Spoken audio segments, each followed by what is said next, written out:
August 8, 1944, near Senth, south of Caen, Normandy, France.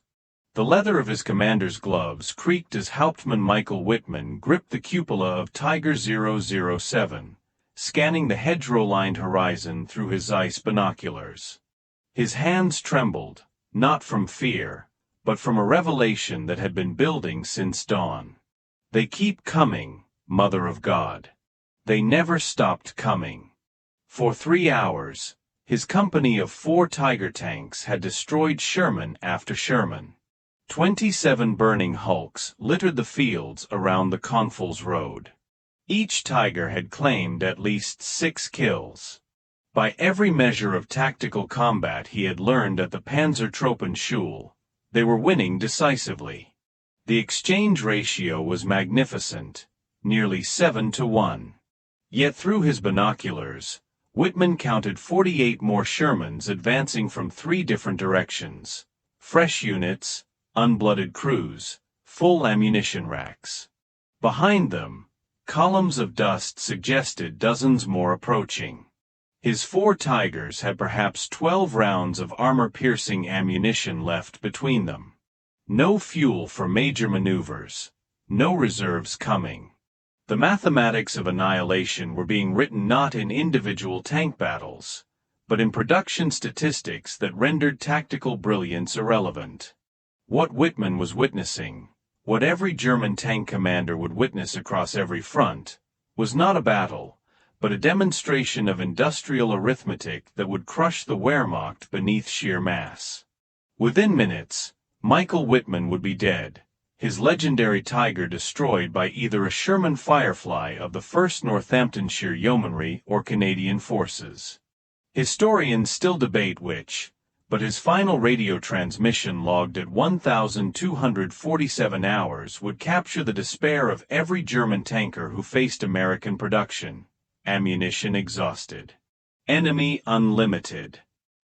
The story of German tank superiority began on May 26, 1941 at the Berghof, Hitler's mountain retreat.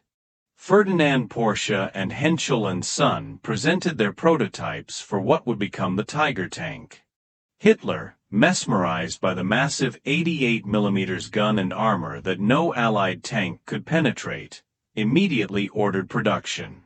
This tank, Hitler declared to his assembled generals, will be worth a battalion of ordinary tanks. 1 Tiger will destroy a dozen enemy vehicles. The Führerbefehl, Führer orders, that followed set the tone for Germany's fatal miscalculation. Quality would triumph over quantity. Each Tiger would be a masterpiece of engineering, handcrafted by skilled workers, invincible on the battlefield. The Americans, Hitler assured his staff, could never match German engineering excellence. Their tanks would be, in the words of Propaganda Minister Goebbels, Detroit tin cans on tracks. The first Tiger rolled off the production line at Henschel's Castle factory on August 4, 1942. It had taken 300,000 man-hours to complete. The workers had installed 26,000 individual parts. Master craftsmen had hand-fitted the transmission. Skilled welders had spent days on the armor plates. The interleaved wheel system alone, a marvel of engineering that distributed the tank's 57-ton weight, required precision assembly that only experienced workers could accomplish. Oberst Wolfgang Thomail, watching the first Tiger's trials at Kummersdorf, wrote in his report, "This machine represents the pinnacle of German engineering. No enemy can stand against it. If we can produce 100 per month, the war is won." But Germany would never produce 100 Tigers in any month. The highest monthly production achieved, in April 1944, after 2 years of optimization, was 104 tanks. By then, American factories were producing 2,000 Shermans monthly. Now, let's shift to the American side. The story of American tank production began not with military planning, but with a telephone call. On May 28, 1940, William Knudsen, former president of General Motors, received a call from President Roosevelt. "Bill," the president said, "I want you to come to Washington. We need to build 50,000 planes and 50,000 tanks." Knudsen's response would define American production philosophy.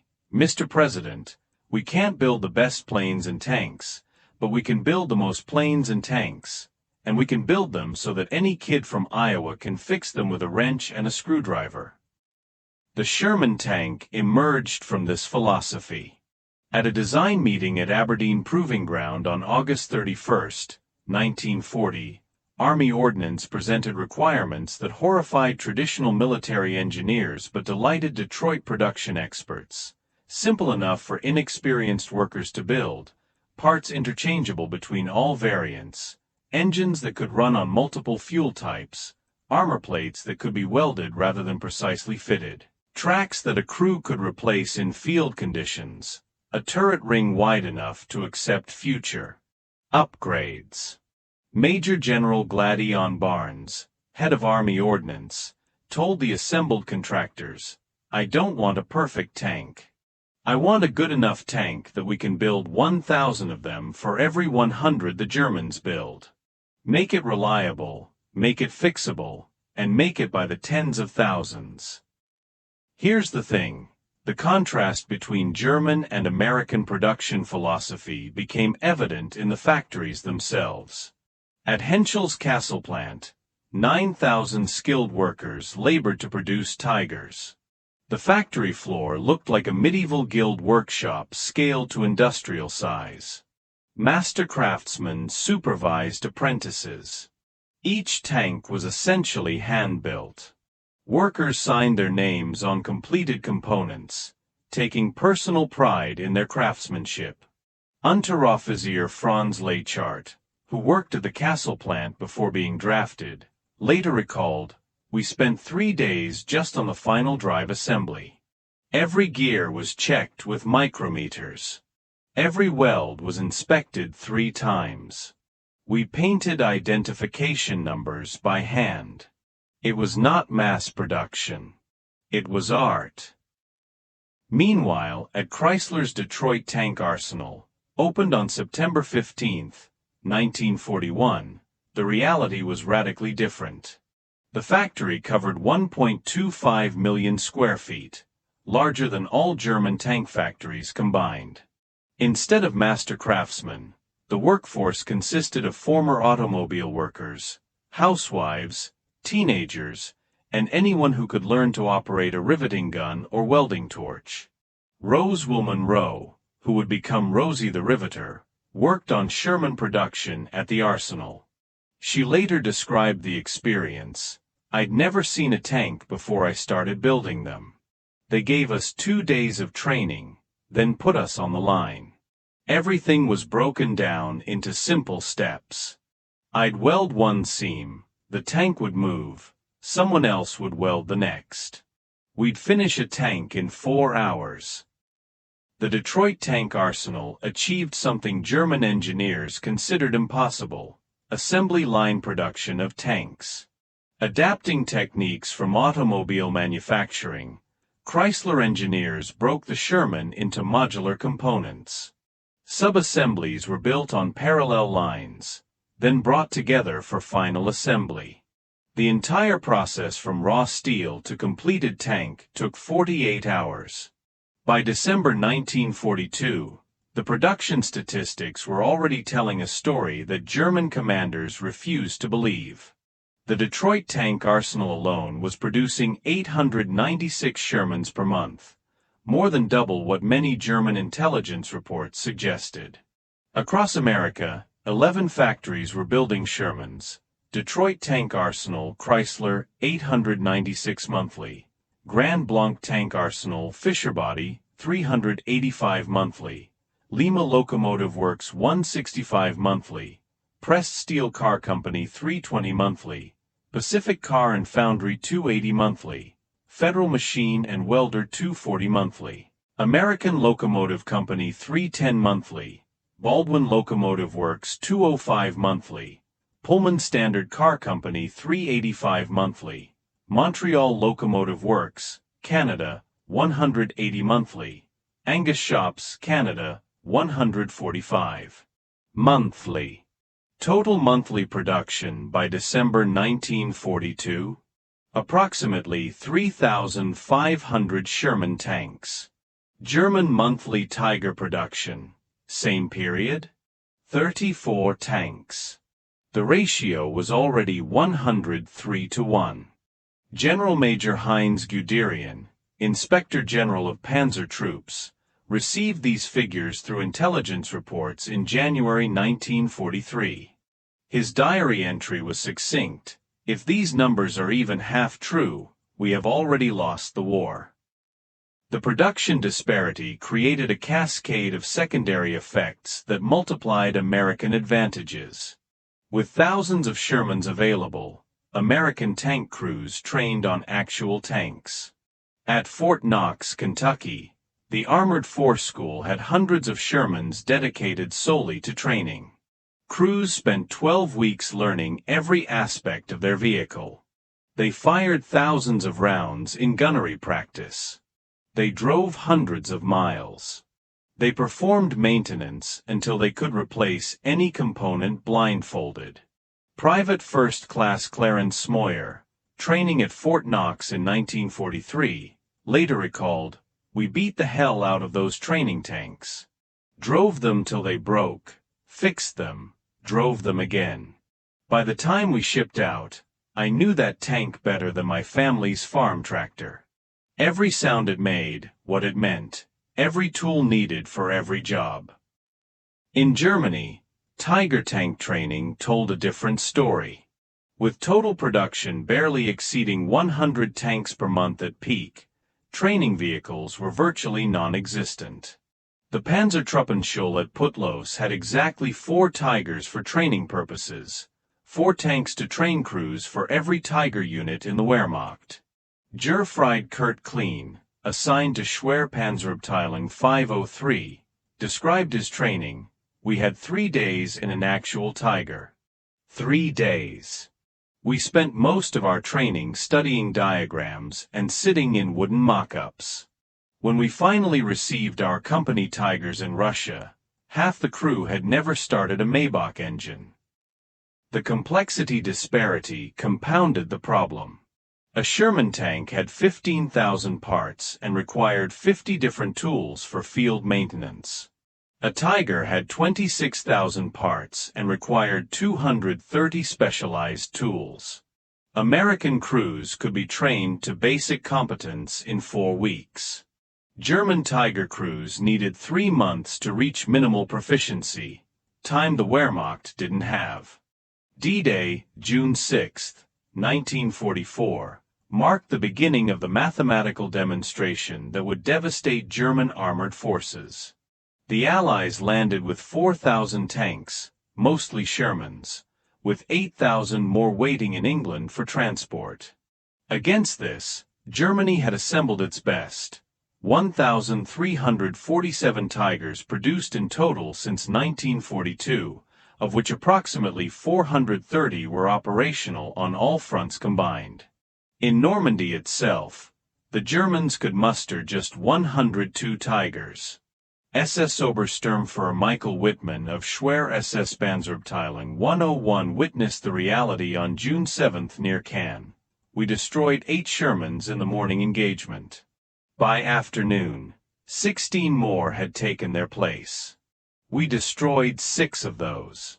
By evening, fresh companies kept arriving. They came like ants.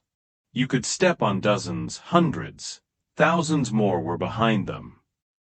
The replacement rate told the real story.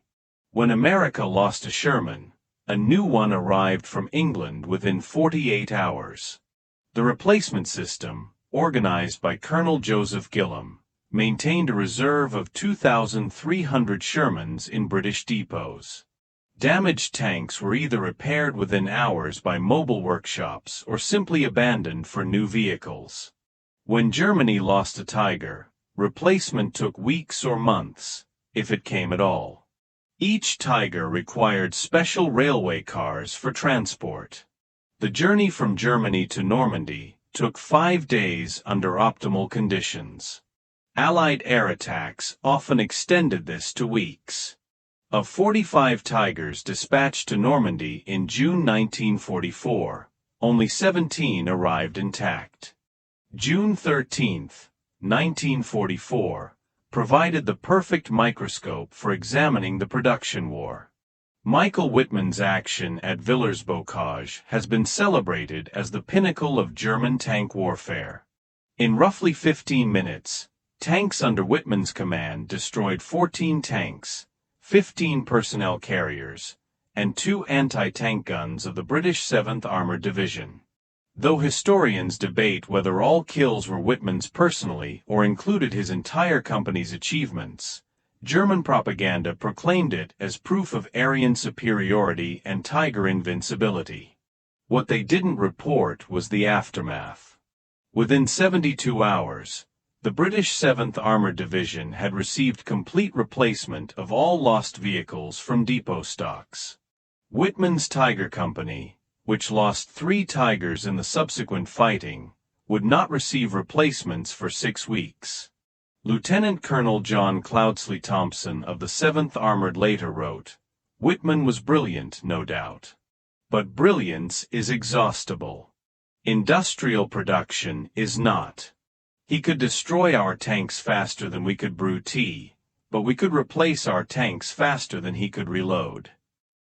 The production numbers only told part of the story.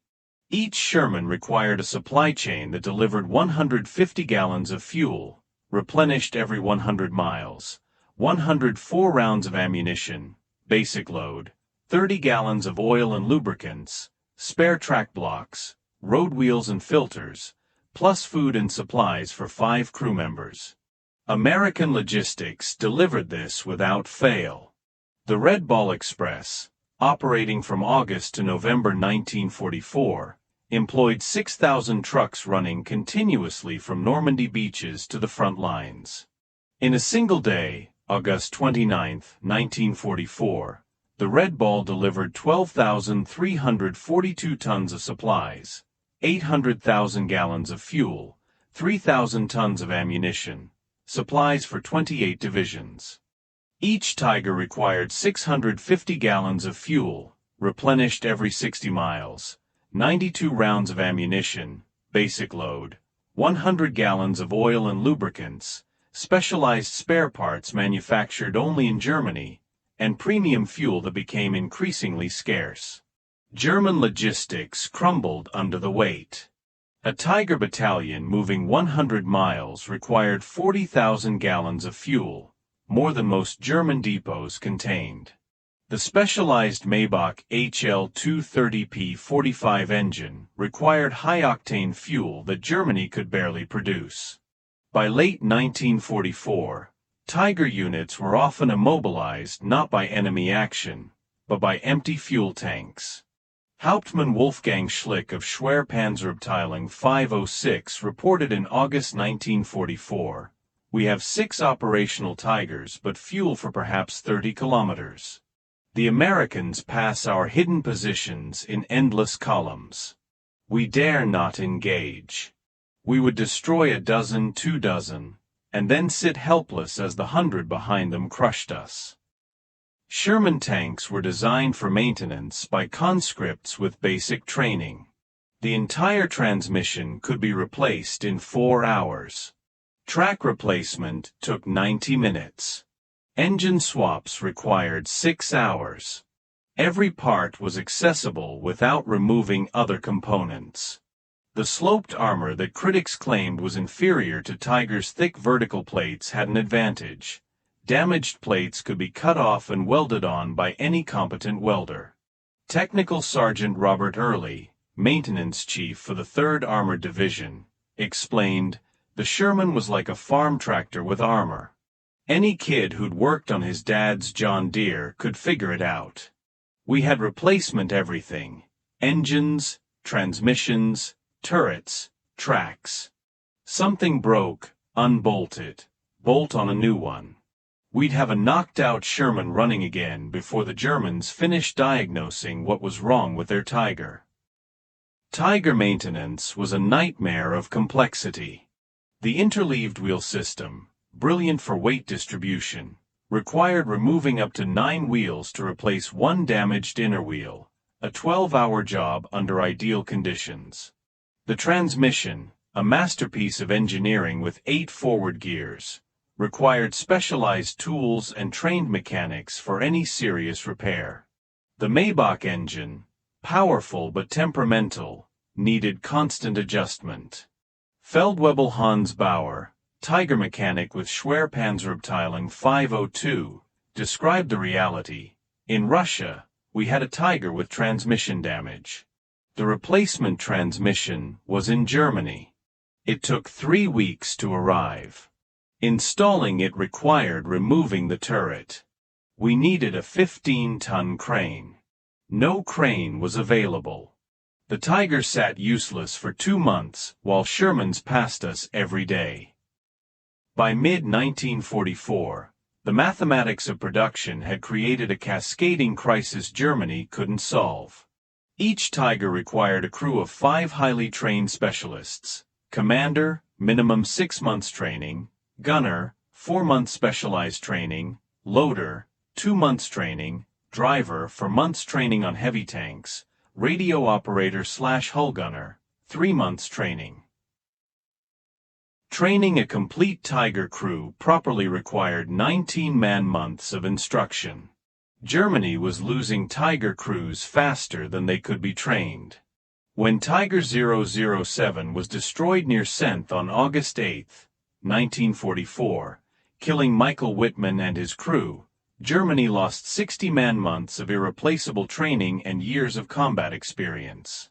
The Americans faced no such crisis. By 1944, Fort Knox was graduating 2,000 fully trained Sherman crews monthly. The standardization of the Sherman meant any crew could operate any tank. Wounded crew members were replaced from a pool of 10,000 trained replacements waiting in England. Staff Sergeant Lafayette Poole, commanding a Sherman named in the Mood, described the American advantage. "We lost our loader at St. Lo. Within 2 hours, we had a replacement who trained on the exact same tank model at Knox. He knew every ammunition rack, every control. We didn't miss a beat." While Normandy demonstrated the mathematical impossibility of German victory, the Eastern Front revealed it as apocalypse. Operation Bagration, launched June 22, 1944, deliberately on the 3rd anniversary of Germany's invasion of the Soviet Union, saw the Soviets deploy 4,080 tanks against German Army Group Center's 495 tanks, including just 29 operational Tigers. But the Soviets had learned from American production methods. The T-34, crude compared to the Tiger, could be produced in 3,000 man-hours versus the Tiger's 300,000. Soviet factories were producing 2,000 T-34s monthly by mid-1944. When Germans destroyed 3 Soviet tanks, 5 replacements appeared. When they destroyed 5, 10 appeared. Hauptmann Ernst Lindermann of Schwerpanzerabteilung 505 recorded the mathematical horror. July 5, we destroyed 16 T-34s near Minsk. July 6, 22 more appeared. We destroyed 11. July 7, 45 T-34s attacked. We destroyed 19 before running out of ammunition. July 8, 60 T-34s. We had 2 Tigers operational. We retreated. The Soviets had adopted American mass production philosophy. Quantity has a quality of its own. They also received 4,102 Shermans through Lend-Lease, more than 3 times the total number of Tigers ever built. The Italian campaign provided German tank crews with their clearest view of American industrial might. The confined terrain meant tank battles occurred at close range where the Tiger's advantages were minimized. More importantly, German crews could observe American replacement rates directly. At the Battle of Monte Cassino, Oberleutnant Friedrich Buscher of Schwerpanzerabteilung 508 kept a detailed log. February 15th, destroyed 4 Shermans near Route 6. February 16th, 8 new Shermans in same position, destroyed 3. February 17th, 12 Shermans attacking. February 18th, count 22 Shermans. We have 4 Tigers operational, 12 rounds per tank remaining. The psychological impact was devastating. Gerfried Helmut Wagner wrote to his wife, "We are Sisyphus pushing the boulder. Every Sherman we destroy is replaced by 2. Every tank we kill is like a farmer harvesting wheat, but the field grows back overnight." American tank recovery added to German despair. The 16th Armored Recovery Battalion could retrieve and repair damaged Shermans faster than Germans could confirm their destruction. Captain Thomas Roberts of the 16th described their efficiency.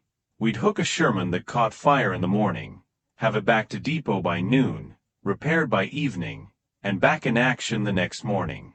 The Germans would mark it as a kill, then face the same tank 3 days later." The production statistics became human stories on factory floors across America. At Detroit Tank Arsenal, workers knew exactly what their production meant. Above the assembly line hung a banner, "Every tank we build is a life saved." Mary Krivsky, a Polish immigrant working at Detroit Arsenal, embodied American production determination. "My brother was in Italy with the 1st Armored. Every Sherman I welded might be the one that brought him home. We worked 16-hour shifts during the Sicily invasion. Nobody complained. The line never stopped." The factory operated 3 shifts, 24 hours a day, 365 days a year. Christmas 1943 saw voluntary overtime reach 95%. Workers who called in sick received visits from colleagues checking if they needed help. Absenteeism ran below 2% compared to 15% in German factories by late 1944. German factories faced different realities. Allied bombing disrupted production constantly. The Henschel factory was hit 39 times between October 1943 and March 1945. Each raid stopped Tiger production for days or weeks. Skilled workers were drafted to replace combat losses. By late 1944, slave labor comprised 40% of the workforce, requiring guards and reducing efficiency.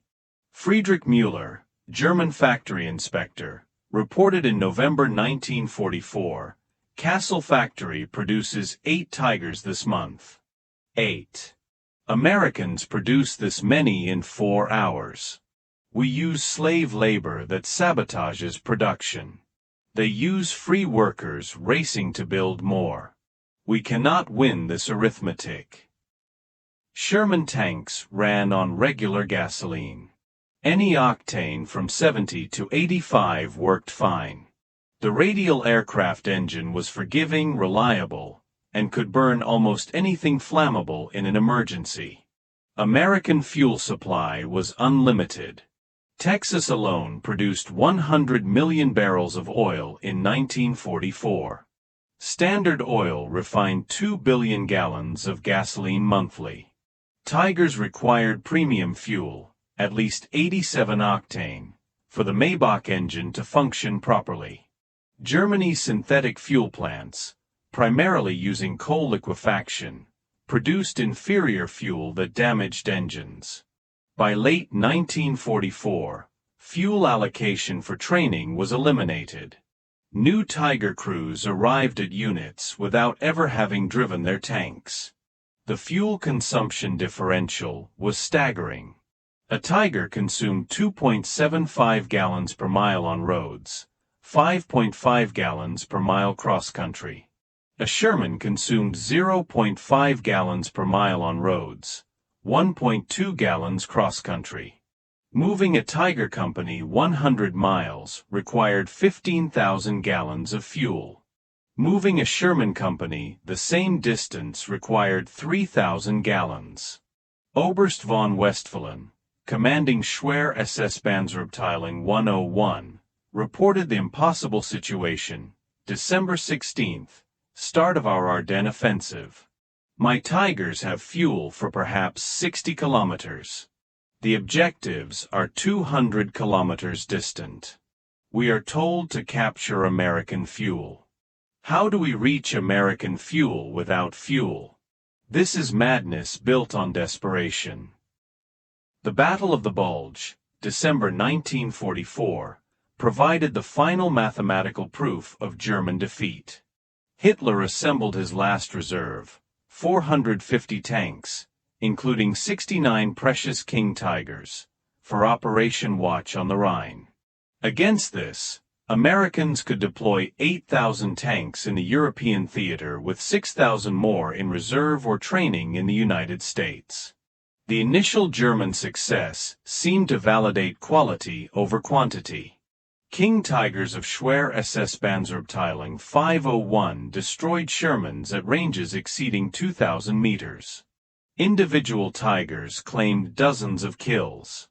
German propaganda proclaimed the offensive as proof of superior German engineering, but mathematics reasserted itself within days. As Joachim Paper's Kampfgruppe ran out of fuel near La Gleize, American replacement tanks were already moving from Antwerp depots. The 40 Shermans destroyed on December 17 were replaced by December 19.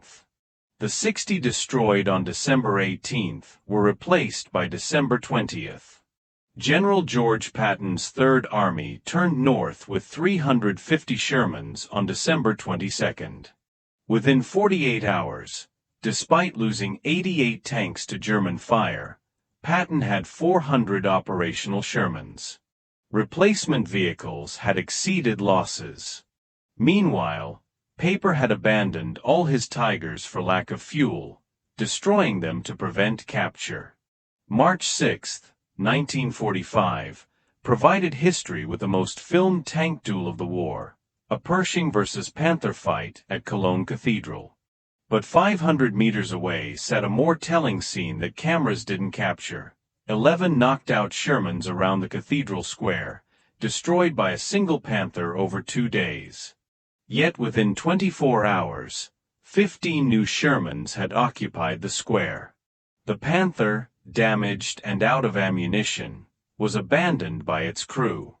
This scene, tactical German victory, strategic American victory through numbers, repeated across the Reich. Feldwebel Gustav Schreiber, the Panther gunner, survived the war and later reflected, "We destroyed 258 enemy tanks with our company, mostly Shermans, a magnificent ratio. But they replaced 258 tanks in perhaps a week. We lost 12 Panthers and received 2 replacements in 6 months." Every tactical victory brought strategic defeat closer. Beyond production numbers lay human mathematics equally stark. America trained 250,000 tank crewmen during the war. Germany trained perhaps 40,000 for Tigers and Panthers combined. When America lost a crew, 5 trained replacements waited in depots. When Germany lost a Tiger crew, their expertise vanished forever. Sergeant Joe Saunders of the 2nd Armored Division explained the American advantage. "We knew we had 50 more Shermans behind us. If our tank got hit, we'd bail out, walk back, get another tank, and return to fight." The Germans knew each Tiger lost was irreplaceable. That knowledge, that we could afford losses and they couldn't, that won the psychological war. The crew quality differential widened as the war progressed. By March 1945, American tank crews averaged 6 months of training before combat. German Tiger crews, if they received tigers at all, averaged 2 weeks of training. Boys of 16 were driving 68-ton king tigers they'd first seen days earlier. Gerfried Wilhelm Hoffmann, driver in Schwerpanzerabteilung 512, described his training: "I had driven a truck in Hitler Youth. They gave me 4 days in a Panzer IV, then put me in a king tiger." The commander had been a store clerk 2 months earlier. The gunner had fired 5 practice rounds. We faced Americans who had been training for a year. The fundamental difference lay not in capability, but in philosophy. Germany pursued engineering perfection. Each Tiger was a masterpiece. Its 88 mm gun could destroy any Allied tank at 2,000 meters. Its armor could deflect most Allied shells. Its sophisticated transmission provided smooth power delivery. Its interleaved wheels distributed weight perfectly. America pursued production efficiency. Each Sherman was adequate. Its 75 mm gun struggled against Tiger armor. Its armor was vulnerable to German guns. Its transmission was simple. Its suspension was basic, but it was good enough, and America could build 36 Shermans for the cost of 1 Tiger. William Knudsen, observing Sherman production in 1943, stated the American philosophy: "The best tank is not the one that's technically superior. It's the one that's there when you need it." A Sherman in France is worth 10 perfect tanks on a drawing board. Albert Speer, German armaments minister, understood too late. In his 1969 memoirs, he wrote, "We sought perfection and achieved paralysis. Every improvement delayed production. Every modification required retooling. Meanwhile, Americans built the same basic tank in overwhelming numbers. They won through arithmetic, not engineering." Shermans achieved 90% operational readiness rates. Of 100 Shermans in a unit, 90 would be running on any given day. Mechanical failures were rare and quickly repaired. The simple systems rarely broke. When they did, parts were abundant and mechanics plentiful. Tigers achieved 35% operational readiness by late 1944. Of 100 Tigers, if any unit had that many, only 35 would be operational. Complex systems failed constantly. The sophisticated transmission lasted 500 miles before requiring major maintenance. The interleaved wheels collected mud that froze in Russian winters, immobilizing the tank until chipped free. Major Hans Kruger, maintenance officer for Schwerpanzerabteilung 503, documented the crisis, January 1945. Of 45 Tigers on strength, 11 operational, 8 await transmissions, 6 need engines, 12 require track repairs, 8 have multiple failures. We cannibalize 3 Tigers to keep 1 running. Americans abandon damaged Shermans and get new ones. By early 1945, American production had achieved something beyond numbers. It had created strategic freedom. Commanders could plan operations knowing losses would be replaced immediately. They could trade tanks for objectives. They could use Shermans as expendable assets. General Omar Bradley explained, "We knew we'd lose 4 Shermans for every Tiger killed. We also knew we had 10 Shermans for every Tiger. The mathematics were simple. We could afford the exchange. They couldn't." German commanders faced strategic paralysis. Every Tiger lost reduced future capabilities. Every operation required calculating whether objectives justified irreplaceable losses.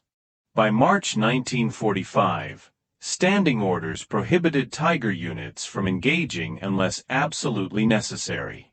General Major Wolfgang Lang, commanding remnants of Panzer Division, captured the German dilemma. I had 8 Tigers and 900 Shermans in my sector. If I revealed my Tigers' positions, artillery and aircraft would destroy them. If I didn't use them, Shermans would overrun us. We were reduced to watching our destruction through periscopes.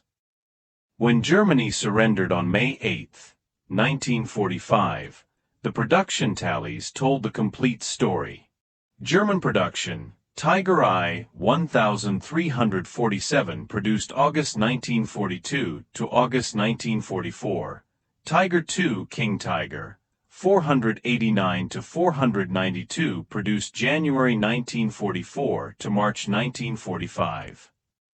Total Tigers, approximately 1,839. American production, M4 Sherman, all variants, 49,234 produced February 1942 to July 1945. Additional 2,000-plus Shermans produced by British and Canadian factories. Total Allied Sherman, 51,000 plus. The ratio, 27.7 Sherman for every Tiger. But production was only part of the equation. Operational reality, May 1945, Tigers operational with Wehrmacht, fewer than 20. Shermans operational worldwide, approximately 35,000. Crew training, trained German Tiger crews available, fewer than 200. Trained American Sherman crews available, 40,000 plus. In 1975, a reunion at Fort Knox brought together American and German tank veterans. The conversations revealed how deeply production mathematics had affected both sides. Otto Carius, Germany's second highest scoring tank ace with 150-plus kills, spoke candidly, "We were fighting mathematics, not Americans. I could destroy 10 Shermans and 20 would appear. It was not combat, but arithmetic. We were calculators trying to defeat an avalanche with individual excellence." Staff Sergeant Clyde Brunson, who commanded Shermans in 3 different armored divisions after having 2 shot from under him, responded, "Otto's right. We knew most of us weren't tank aces. We didn't need to be. We needed to be adequate and numerous. Wars aren't won by heroes, but by production lines." The most poignant moment came when former Oberst Hans von Luck asked the American veterans, "Did you know? Did you know your numbers would overwhelm us regardless of our skill?" Sergeant Ray Hopkins answered, "We knew. Every replacement depot we passed had hundreds of new Shermans. Every letter from home mentioned factories running 3 shifts. We knew you were fighting the entire American industrial machine. We almost felt sorry for you." American mass production created ripple effects beyond simple numbers. With thousands of surplus Shermans, America could afford experimentation. Specialized variants appeared monthly: Sherman Firefly, British 17-pounder gun; Sherman Jumbo, extra armor; Sherman Calliope, rocket launcher; Sherman Crab, mine flail; Sherman DD, amphibious; Sherman Dozer, bulldozer blade; Sherman Crocodile, flamethrower. Germany could barely produce standard Tigers, let alone variants. Each experimental modification meant fewer combat tanks. The Sturmtiger, converting Tigers to assault guns, produced exactly 18 vehicles, a fatal diversion of precious resources. The parts supply demonstrated the disparity. American depots stocked 50,000 different Sherman parts. Any component could be delivered to any unit within 72 hours. German Tiger units waited months for specific parts, often cannibalizing operational tanks to keep others running. Technical Sergeant Mike Kozlowski, running a forward depot in Belgium, described American abundance. We had warehouses full of everything: engines, transmissions, guns, tracks. A unit called for parts. We loaded a truck and sent it. I threw away more spare parts for lack of storage space than German units ever received. American tank crews lived in a different universe from their German counterparts. They knew replacement tanks were plentiful. They knew survival meant more than victory. They knew they could afford to be cautious. Private First Class Clarence Smoyer described the mentality. Our lieutenant told us straight, "Your job is to survive and keep pressing forward. If you see a tiger, call artillery or air support. Don't be heroes." Heroes die. We have more tanks than we have trained crews. Keep yourselves alive and we'll keep you in tanks. German Tiger crews faced opposite pressures. Each Tiger was irreplaceable. Each crew was precious, yet they were expected to fight against impossible odds, achieving kill ratios that mathematics made meaningless. Feldwebel Karl Braumann, gunner in Schwer Panzerabteilung 502, described the psychological burden. We knew we had to kill 10, 20, 30 enemy tanks to justify our Tiger's existence. The pressure was unbearable. We were not soldiers, but accountants, calculating whether we had killed enough to justify our resources. Behind production numbers lay infrastructure that determined outcomes. American factories were immune to enemy attack.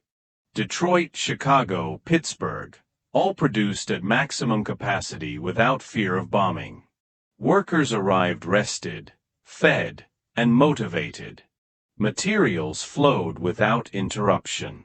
Quality control caught defects before tanks left factories.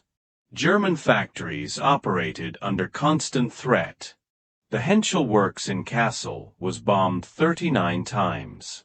The Mann factory in Nuremberg was hit 27 times. Workers spent nights in shelters, days clearing rubble. Materials arrived sporadically as Allied bombings severed rail lines. Quality suffered as exhausted workers and slave laborers made mistakes. Hans Muller, production manager at Henschel, documented the cascade of problems. October 1944. Last night's raid destroyed the heat treatment facility. Tiger armor plates must go to Essen, if trains run. Essen was bombed Tuesday. Alternative is Dortmund, bombed Thursday. We have 200 Tiger hulls awaiting armor. Perhaps 20 will be completed this month. American production faced no such obstacles. The Fisher Tank Arsenal in Grand Blanc, Michigan, employed 4,500 workers in perfect safety. They worked regular shifts, lived in comfortable housing, and ate in cafeterias serving fresh food. Their children attended schools. Their families shopped in stocked stores. Mass production created learning curve advantages Germany couldn't match. Every 1,000 Shermans produced reduced unit cost by 8%. Production improvements were implemented across all factories simultaneously. By 1944, Detroit Arsenal was building Shermans 60% faster than in 1942 using fewer workers. Lieutenant Colonel Robert Young, analyzing production efficiency, reported worker suggestions improved production continuously. A woman assembling steel noticed a welding sequence change could save 4 minutes per tank. Implemented across all factories, this saved 3,300 production hours monthly, enough to build 40 additional Shermans. German production showed reverse learning curves. As experienced workers were drafted, quality declined. As materials became scarce, substitutions complicated production. As Allied bombing intensified, production dispersed to smaller facilities, losing efficiency. Tiger production time increased from 300,000 man-hours in 1942 to 450,000 man-hours by late 1944. Each Tiger cost more and took longer to build as the war progressed, the opposite of American experience. The Tiger's technological superiority came with hidden costs. The sophisticated Maybach engine required 120 different parts unique to Tigers. The complex transmission needed specialized tools. The gun's precision required careful maintenance. Every advantage increased complexity. The Sherman's simplicity was its strength. The Ford GAA engine shared parts with truck engines. The transmission was a modified truck design. The gun was an adapted anti-aircraft weapon. Everything was proven, reliable, and reparable with common tools. Master Sergeant Tom Williams, maintaining Shermans for the 4th Armored Division, explained, "We fixed Shermans with parts from trucks, jeeps, anything. Needed a fuel pump? Truck pump worked. Needed electrical parts? Jeep alternator fit. The Tiger needed exact parts made in specific factories. We needed whatever worked." American production superiority created psychological weapons beyond numbers. Captured German tank crews were deliberately shown American tank parks containing hundreds of new Shermans. They toured repair depots, rebuilding damaged tanks in hours. They witnessed the casual waste of material that revealed unlimited resources. Hauptmann Friedrich Schultz, captured after his Tiger was destroyed near Arnhem, described his tour of a replacement depot. "They showed us 500 new Shermans waiting for crews. The American officer said they received 500 monthly just for this sector. I knew then every Tiger we destroyed was meaningless. We were bailing the ocean with teaspoons." These prisoners returned to Germany through exchanges or escapes, spreading devastating truth about American production. Their reports, more credible than propaganda, destroyed morale among German tank crews training on the few remaining Tigers. By winter 1944-45, the maintenance differential had become absolute. American units maintained 90% operational rates despite combat and weather. German Tiger units struggled to maintain 20% operational rates even without combat. The 56th Heavy Tank Battalion's War Diary for January 1945 tells the story. Strength: 45 King Tigers. Operational: 8. Awaiting repair: 37. Of these, 12 need engines, none available. 15 need transmissions, 2 available. 10 need multiple components, none available. Cannibalization authorized to maintain minimum operational strength. Meanwhile, the 37th Tank Battalion, 4th Armored Division, reported strength: 53 Shermans. Operational: 51. Awaiting repair: 2, will be completed by nightfall. Replacement tanks available in depot: 15. Crew replacements available: 3 complete crews plus individual specialists. April 1945 provided the ultimate demonstration of production mathematics. As American forces crossed the Rhine, they left behind hundreds of damaged Shermans not worth repairing given the abundance of replacements. German forces, desperately short of tanks, attempted to recover and repair abandoned Shermans for their own use. The irony was complete. The Wehrmacht, which had started the war convinced of its technological superiority, was reduced to scavenging enemy tanks it had once derided as inferior. Tigers, too complex to maintain without German infrastructure, were abandoned for lack of fuel or minor repairs. Shermans, simple and robust, were pressed into German service. Oberst Wilhelm Müller, commanding an improvised battle group defending Nuremberg, reported the final humiliation. My command consists of 3 Tigers, 1 operational, 8 Shermans, captured and repaired, 12 assault guns, and various wheeled vehicles. The American tanks are easier to maintain than our own. We are fighting American tanks with American tanks. The war ended not with dramatic tank battles, but with American columns driving past abandoned German armor. Tigers sat beside roads, out of fuel, out of ammunition, out of spare parts. Their crews, the best trained tank soldiers in history, walked home in defeat.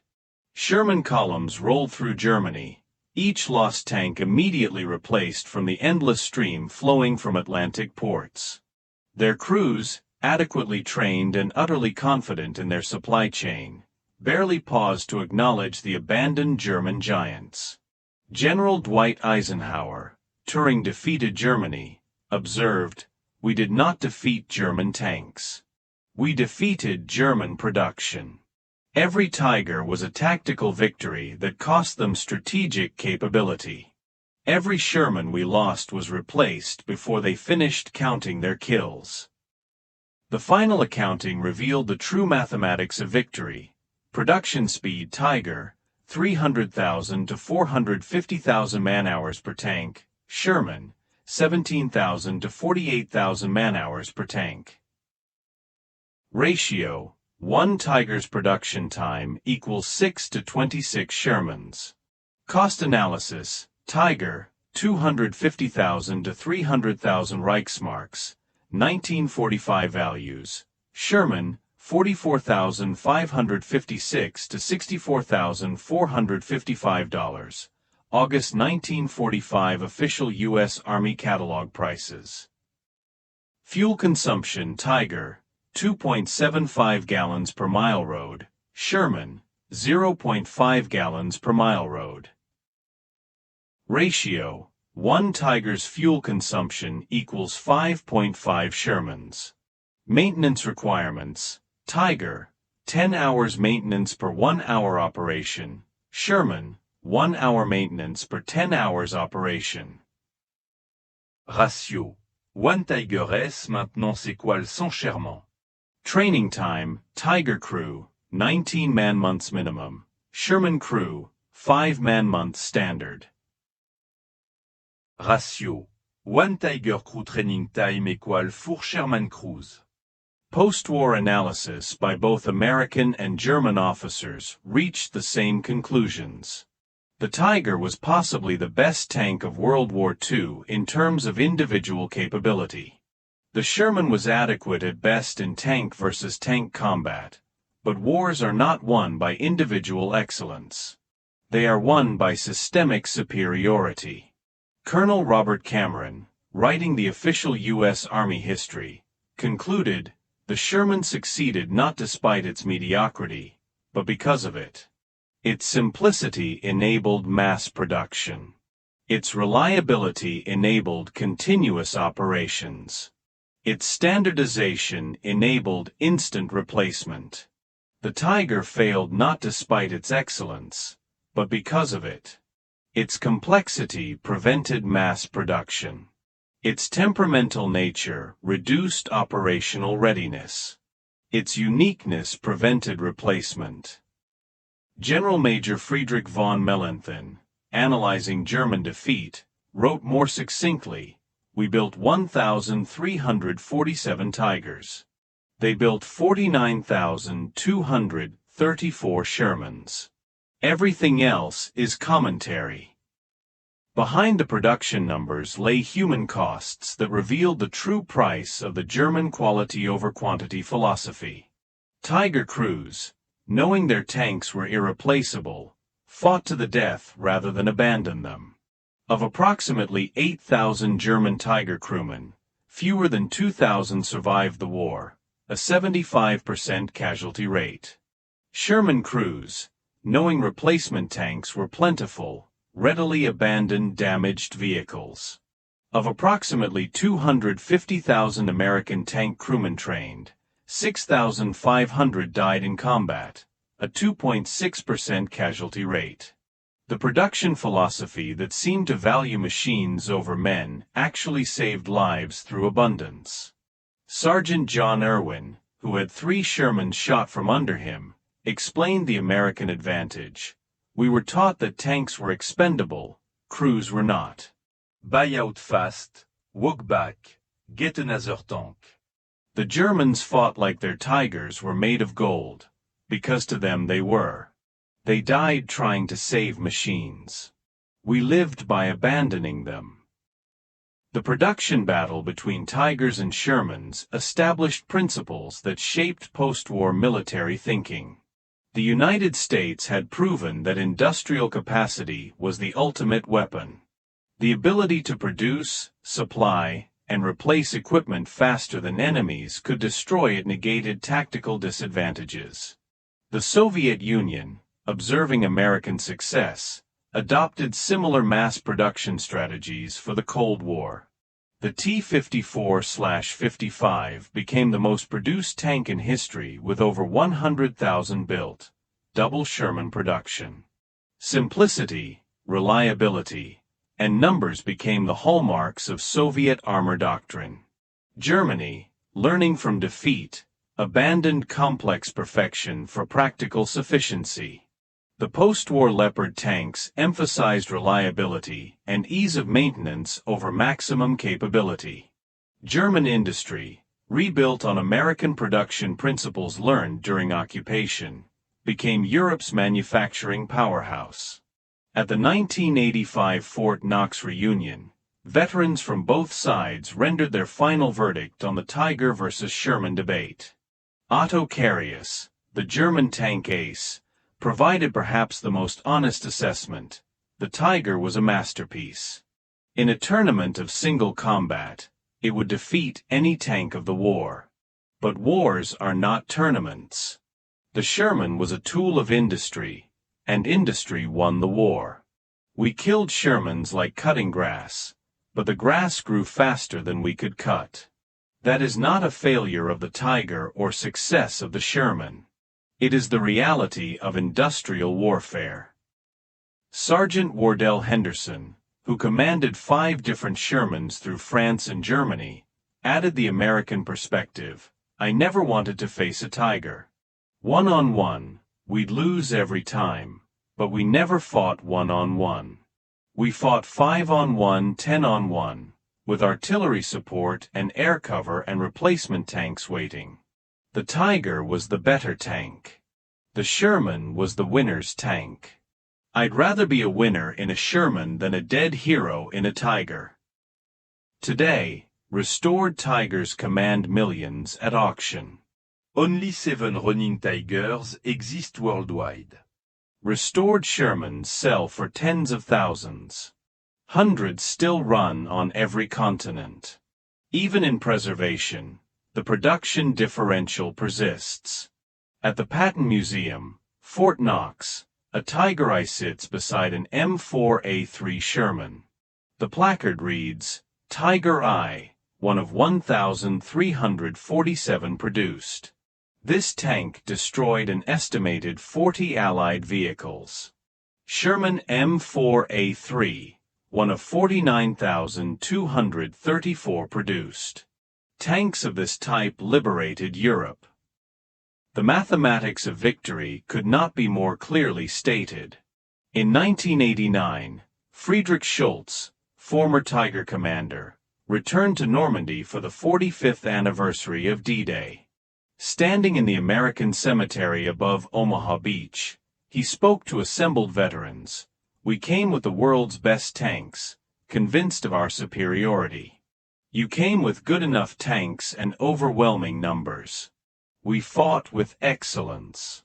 You fought with arithmetic. In war, arithmetic always wins. We built 1,347 Tigers. You built 49,234 Sherman. Those numbers are not statistics. They are the difference between dictatorship and democracy, between scarcity and abundance, between defeat and victory.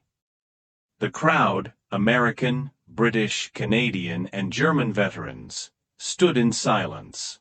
The mathematics of war had been reduced to its essential truth. Germany built the best tank of World War II, but America built the most. In the arithmetic of industrial warfare, most beats best every time. The German Tiger was a masterpiece of engineering, a testament to technical excellence, a symbol of quality over quantity. It was also a strategic disaster, a resource sink, and ultimately a monument to the fallacy that tactical superiority can overcome industrial inferiority. The American Sherman was a compromise, a good enough solution, a triumph of procurement over perfection. It was also a war winner, a strategic masterpiece, and ultimately a monument to the power of industrial democracy. Germany built 1,347 Tiger tanks, each one a mechanical marvel that could dominate any battlefield where it appeared. America rolled out 49,234 Shermans and buried the Third Reich beneath an avalanche of adequate tanks with well-supplied crews. The numbers tell the entire story. Everything else, as Mellenthin wrote, is indeed just commentary. In the end, the Tiger versus Sherman debate was never about tanks at all. It was about production philosophy, industrial capacity, and the mathematics of modern war. Germany lost the war in the factories of Detroit long before they lost it on the battlefields of Europe. They were defeated not by better tanks, but by more tanks, not by superior quality, but by overwhelming quantity, not by tactical excellence, but by strategic arithmetic. The Tiger Romain a symbole of German engineering excellence. The Sherman Romain a symbole of American production power. But the 49,234 to 1,347 ratio remains the only number that mattered. The mathematical proof that in industrial warfare, the assembly line defeats the craftsman's bench every single time.